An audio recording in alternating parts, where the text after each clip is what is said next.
waxay ugu dhaliyay aniga oo jecel markaas inaan barto IT-ga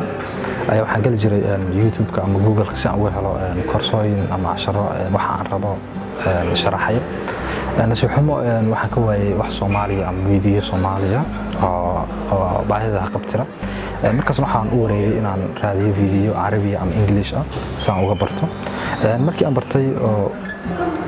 waxaan jeclaa bartay waxaan sireen wax la gaaray markaan waa doorkayga ama xilligaagii aad buuxin lahayd contentiga Soomaaliga oo YouTube ka gelin lahayd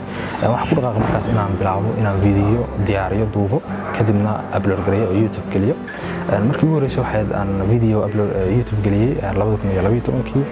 markaas anigu ahaa arday oo dhiganay jaamacadda Bariga Afrika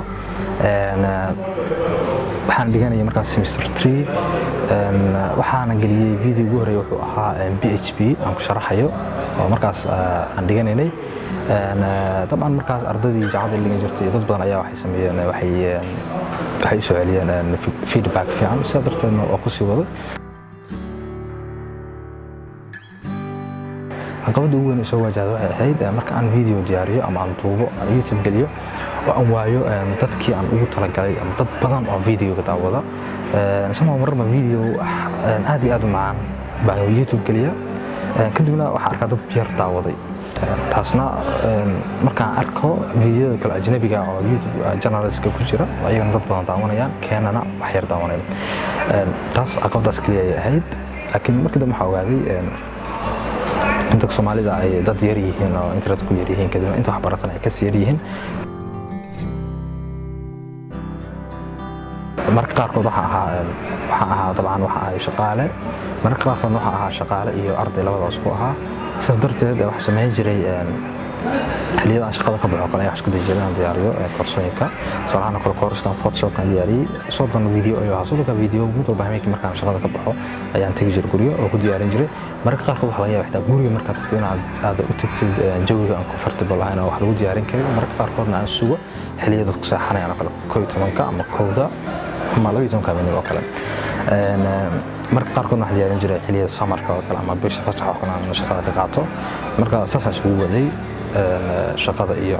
waxaan dadka u qabanayo marba priority ayaan siiyaa si aan time shaqadeeda waqti u siiyaan dadka inaan u qabto ama wax u celiyo waqti ayaan u siiyaa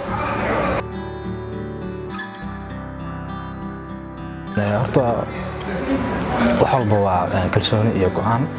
labadaas waa hubkayga koobaad oo aan ku waday sababtoo waxaan dad badan oo Soomaali maysan bilaabin go'aan baa ku bilaabay